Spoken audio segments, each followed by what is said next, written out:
Mahirap magpanggap na masaya. Sa isang sitwasyong iilan lang ang nagtatagumpay. Iilan lang ang hindi natatangay sa tukso. Dahil magkalayo ang dalawang taong nagmamahalan. Hayaan niyo akong ilahad ang kwento ng buhay namin. Nakasama ko ang binan ko. Itago niyo ako sa pangalang Lilia, 29 years old. At sa kasalukuyan, pasan-pasan ko ngayon ang napakamiserableng buhay. Balikan po natin nung ako'y 22 years old pa lang. Sa edad ko pong yan, nagtatrabaho na ako bilang private secretary. Araw ng Friday. Yan yung araw na madalas akong tumambay sa lumpyahan. Isa kasi ito sa mga paborito ko. Mister, nasaan si Aling Susan? Yung may-ari dito. Teka, parang ngayon ka lang pumunta dito ah. Nasaan siya? At kaano-ano mo siya? Ang tanong ko. Si nanay palang hinahanap mo, miss. Wala siya eh. Umuwi muna saglit. Namalengke lang. At oo, tama ka. Ngayon lang ako pumunta dito. Kakarating ko lang kasi galing ibang bansa. Bibili ka ba, miss? Or hihintayin mo bang nanay ko? Matagal pa yun. Ang sagot naman niya. Ganun ba? Hindi ko na siya hihintayin. Nandito ka naman eh. 4 na pirasong lumpia at soft drinks, please. Ang sabi ko. Sure. Ang sagot naman niya. Binigay na nga ang binibili ko at umupo muna ako. At habang kumakain ako, nung dumating si Aling Susan. Oy! Lilia! Nandito ka na pala, ineng. Ricky, halika. Sandali lang to, anak. Ang sambit ni Aling Susan. Lumapit niya ang anak niya. Ricky, si Lilia nga pala. Anak, alam mo, mabait na dalaga to. Kung pwede lang sana, anak, siya yung gusto kong maging manugang. Ang wika ni Aling Susan. Mukhang mabait nga, punay. Hayaan mo. Susubukan kong ligawan kung papasa ako sa kanya. Ang sagot naman ng anak niyang si Ricky. Po? Aling Susan? Anong sinasabi mo? Ang tanong ko. Sa sobrang pagkagulat ko sa mga sinabi ni Aling Susan, halos mabilaukan na ako sa kinakain kong lumpia. Tama, ang narinig mo, Lilia. Gusto kita para sa anak ko. At sana, magustuhan nyo ang isa't isa. Ang nakangiting sambit ni Aling Susan. Ricky nga pala. Ang sambit naman ng kanyang anak. Sabay abot sa palad nito. Lilia, ang sagot ko naman. Nagkamayan kaming dalawa at ramdam kong pinisil niya ang palad ko. Agad kong hinablot ang kamay ko dahil sa ginawa ni Ricky. Lilia, pwede ko bang hingiin ang cellphone number mo? Ang tanong nito.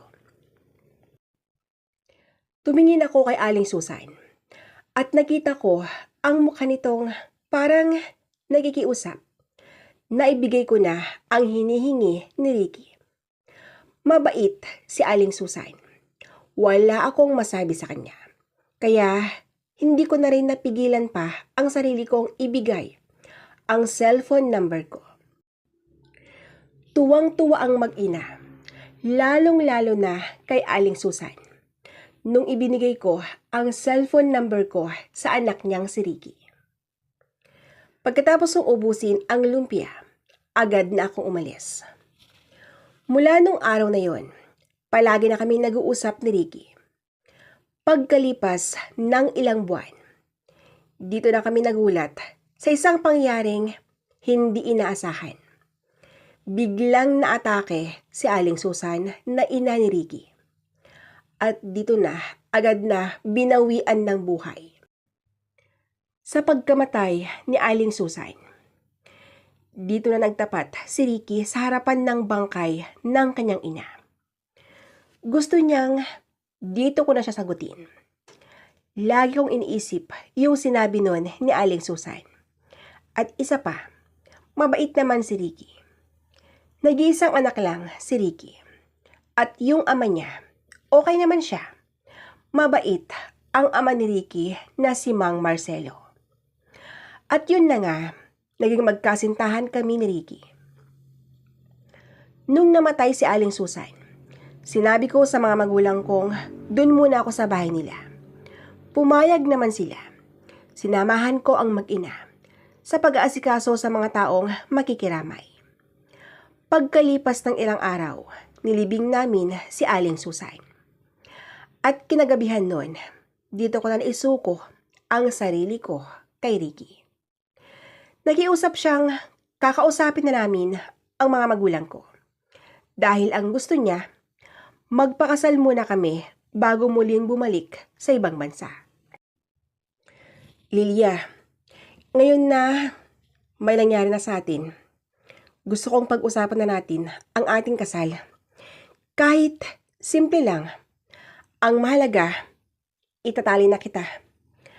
Ayaw ko kasing bumalik sa abroad na hindi pa kita pag-aari. Ang wika ni Ricky. Ano? Gusto mo nang magpakasal na tayo? Tapos, iiwan mo din lang pala ako. Saan naman kaya ako titira? Ang sagot ko. Lilia, kailangan nating magtiis. Di bale, para sa atin naman ang gagawin ko eh. Huwag mong isipin kung saan ka titira. Maluwag tong bahay. Dito ka muna.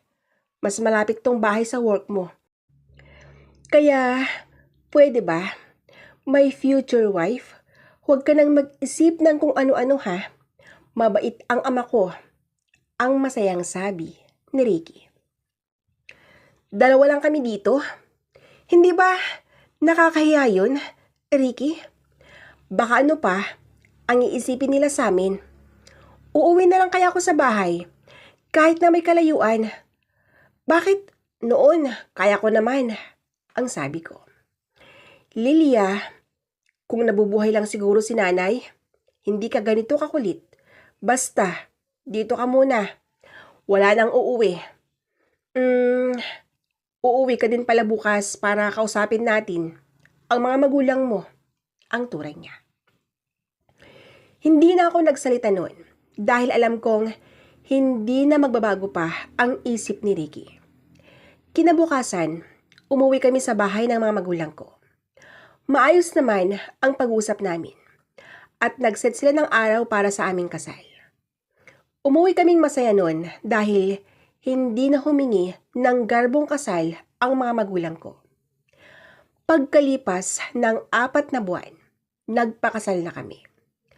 Sa araw mismo ng kasal namin, nakita ko ang kakaibang kinikilos ng biren ko. Palagi ko siyang nahuhuling nakatitig sa akin. Ricky, bakit ganun si Itay? Palaging nakatingin sa akin na para bang may gusto siyang sabihin, ang sabi ko. Lilia, ngayon pa lang, dapat masanay ka na sa ama ko. Ganyan lang talaga yan, ang turan niya. Okay, subukan kong intindihin ang ginagawa niya. Ang maikling sagot ko sa kanya. Masaya sana ako sa araw na yun dahil yun ang araw ng kasal namin. Pero nang dahil sa ginagawa ng biyanan ko, nakaramdam ako ng takot. Hindi ko alam kung ano bang iniisip niyang gawin sa akin. Lalo na at pagkatapos ng kasal, babalik na si Ricky sa ibang bansa. At kaming dalawa lang ang maiiwan sa loob ng bahay. Natapos ang kasal na, hindi ko na feel. Wala naman akong magagawa nun kasi tong si Ricky naman, tiwalang-tiwala sa ama niya. Gumagalaw ako sa loob ng bahay ng binan ko na hindi ako komportable. Hindi ko na yon sinabi kay Ricky dahil alam kong sasabihin na naman niyang masasanay din ako. Habang ako ay umiiwas sa binan ko, gumagawa naman siya ng mga paraan para kausapin ako. Pagkalipas ng halos 2 buwan, bumalik ng asawa ko sa ibang bansa. Lilia, ngayon na umalis ng asawa mo, pwede ba tayong mag-usap? Ang tanong ni Binan. Pwede naman po, Tay. Anong pag-uusapan natin? Ang sagot ko. Halika, doon tayo. Maupo tayo dun sa sofa. Alam mo, napansin kong umiiwas ka na nung araw ng kasal ninyo. Hanggang ngayon, umiiwas ka pa rin. Ano bang kasalanan ko sa'yo? Bakit ka ba ganyan? Ang tanong niya. Po, hindi naman, Tay. Di naman ako umiiwas eh. Nahihiya lang ako. Ang sambit ko naman. Nahihiya? Hindi eh. Iba ang nakikita kong ginagawa mo. Umiiwas ka, Lilia. Huwag mo akong bibigyan ng dahilan para makagawa ko ng hindi maganda sa'yo. Sige na, doon ka na sa kwarto mo. Siya nga pala. Pupunta rito yung mga kaibigan ko. Magiinuman kami. Ang turay niya. Magiinuman po kayo? Hindi ba nakakatakot yung mga kaibigan mo? 2 lang kasi tayo dito. Tay, baka mamaya, ano pong gawin nila? Baka po magwala sila. Ang wika ko. Lilia, kung ako ang magiging kasama mo, tanggalin mo yung mga haka-haka mo ha. Yung takot na bumabalot sa pagkatao mo. Hindi ko alam kung bakit ka nagkakaganyan. Kung alam ko lang na ganyan ka, hindi na sana ako pumayag na dito ka tumira sa bahay ko. Pero ano pa nga ba? Sige na, pumasok ka muna sa kwarto mo. At pwede kang lumabas anytime. Mag-ayos lang ako dito. Ang sambit ni Binan. Tay, pasensya na po kung ganito ako Siya nga po pala. Wala naman po akong gagawin sa kwarto. Tutulungan ko na lang po kayong mag-ayos dito. Nakakahiya naman po kasi sa mga bisita mo. Kung magulo dito, ang sagot ko. Sige, ikaw ang bahala. Basta, Lilia, yung sinabi ko sa iyo yung takot mo, tanggalin mo na yan. Hindi naman yan makakatulong sa iyo eh. Sige na, mag-ayos-ayos na tayo dito. Ang nakangiting wika ng aking binan. Sa ngiti ng binan ko, pakiramdam ko noon, nawala na yung takot ko ng ganon kabilis. Tama nga ang sinabi niya. Hindi naman siya gumagawa ng mas malala sa pagtitig. Kaya, hinayaan ko na lang siya. Para sa ikakatahimik ng buhay ko. Hindi naman kasi madali ang makaramdam ng takot. Lalo na, at 2 lang kami sa bahay niya. Nag-umpisa na nga kaming mag-ayos noon. At pagkalipas ng ilang saglit, dumating na ang mga kaibigan niya. Inasikaso ko pa rin sila bilang respeto na rin. At mula nung nag-inuman sila, medyo okay na kami ng biran ko. At yung unang beses na mag-inuman sila, halos gabi-gabi na yan. Sinabi ko sa asawa ko ang nangyayari. Pero ang sabi niya, okay lang daw yun. Normal lang yun. At ang pagkakaintindi ko sa kanyang sagot, wala na siyang pakialam sa akin. At dito na nga, nag-umpisa ang panlalamig ko din sa kanya. Bakit ko hayaan yung sarili kong isipin siya ng isipin? Kaya, kung ano ang pinaparamdam niya sa akin, ganon na rin ang ginagawa ko sa kanya. Yung dating mailap na pakikitungo ko sa ama ng asawa ko. Kabaliktaran na nung naramdaman kong wala nang pake ang asawa ko sa akin. At dito na rin makisama na ako sa mga ginagawa nila. Nakipag-inuman ako dahil gusto kong kalimutan ang ginagawa ng asawa ko. Lilia, bakit ka umiinom? At bakit nandito ka na? Ang tanong ni Binay. Tay, gusto ko lang naman mag-enjoy. Hayaan mo na lang ako. Hindi naman siguro masama yung gagawin ko ngayon. Ang wika ko. Hindi nga masama, pero baka mamaya, ano pang isipin ng asawa mo? Magtapat ka nga sa akin. Sabihin mo ang totoong dahilan kung bakit ka na nagbago, Lilia? Ang tanong ng aking biyanan. Tay, yung anak mo kasi. Tumagay muna ako bago tinuloy ang sasabihin ko. Yung anak mo kasi, tay, alam mo ba, hindi na siya gaya ng dati. Alam mo ba yun? Ang sagot ko. Paano mo nasabi yun? Ano bang sinabi niya sa'yo? Ang turay niya. Tay, alam mo ba, nabanggit ko kasi sa kanya na palagi na kayong umiinom dito. Ang sagot naman niya, normal lang daw yun. Naisip ko na hindi na niya iniisip ang kalagayan ko. Kaya ayun, naisip kong hayaan na lang siya. Nanlamig na rin ako sa kanya. Pinaparamdam ko sa kanya kung ano ang pinaparamdam niya sa akin. Ang malungkot na sabi ko. Naku, mahirap nga yan. Ganyan na ganyan yung asawa kong nasa ibang bansa. Nanlamig na parang yelo ba? Tapos, hayun, nalaman ko na lang na may ibang kalandian na pala. Kaya pala, pag tumatawag ako sa kanya, masaya siya lagi. Kahit palagi akong lasing. Wala akong trabaho nun. Umaasa lang kami sa kanya. Hindi man lang nagre-reklamo. Yun pala, iba na ang ginagawa niya dun. Nung nalaman kong may kabit siya, hayun, nagipaghiwalay na ako sa kanya. Naghanap ako ng trabaho at sa awa ng Diyos, may nahanap ako.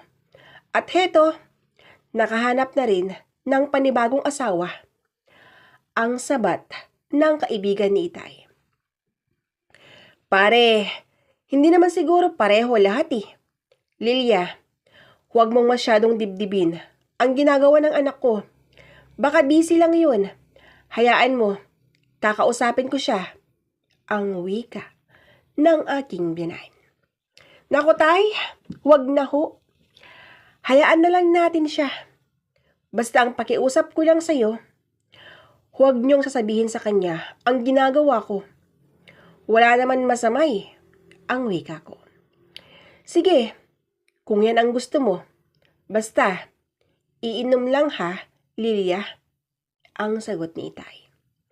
Opo tay, ang turan ko. Nag-inuman nga kami noon, at habang tumatagal, lalong lumalapit na ang binan ko sa kinaupuan ko. Medyo nakahalata na ang mga kaibigan niya. Kaya naman, halos sabay-sabay silang nagpaalam. Nung umuwi na silang lahat, kami na lang ng binan ko ang naiwan. Nahihilo na ako noon. Kaya nagpasya akong humiga muna sa sofa. At sa aking paghiga, pumikit na ako. Maya-maya pa ay naramdaman ko na ang kamay ni Itay. Hinahawi niya ang buhok ko sa mukha ko. Lilia, iha, pumasok ka na sa kwarto mo, ang bulong niya. Tay, okay na po ako dito, ang sagot ko. Huwag ka nang malungkot ha. Kung hindi ka na mahalaga sa anak ko, mahalaga ka sa akin, Lilia. Hindi na ako sumagot noon. At ang naramdaman ko na lang ay yung mga labi ng biyanan ko. Hinalikan niya ako. At ramdam ko ang mainit nitong halik. Nasiyahan ako sa ginawa niya. Hinawakan ko ang batok niya. At mas lalo ko pang diniinan. At yun na, naganap na ang hindi dapat maganap. Aminado akong mali ang ginawa ko. Yung isang beses lang na may mangyari, nasundan yun. Hanggang sa, heto na, nangyari na nga ang kinakatakutan ko. Yung pagkakasala namin ng biren ko, nagbunga ito. Nilihim namin sa asawa ko ang nangyari. Wala siyang kaalam-alam na nabuntis na pala ako ng tatay niya. Pagkalipas ng 7 buwan, hindi ko inaasahan na manganganak na ako. At ang pinakamasakit sa lahat, premature ang baby ko. Oo, ang hirap dahil sobrang komplikado ang pagkatao niya. Naglalaway siya, yung mga paa at kamay niya baluktot. Umiiyak ako nung nakita ko ang anak namin ng biren ko. Kung karma na yung nangyari, sana huwag naman yung anak ko. Wala siyang kasalanan. Sana ako yung pinarusahan dahil ako ang nagkasala, hindi yung anak ko. Lumipas ang 5 taon. Biglang dumating si Ricky.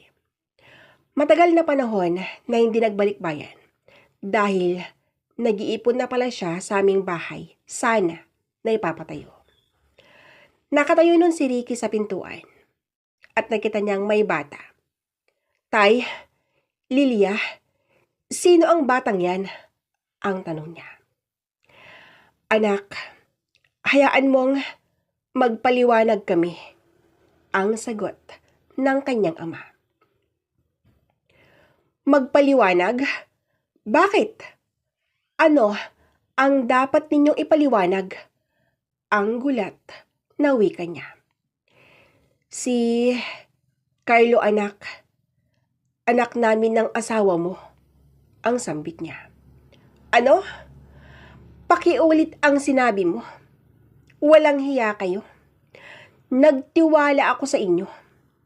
Buong tiwala ang ibinigay ko sa inyo. Tay, bakit yung asawa ko pa? Bakit kung gusto mo ng babae, sana naghanap ka ng iba? Alam mong asawa ko na siya. Bakit siya? At ikaw naman, Lilia.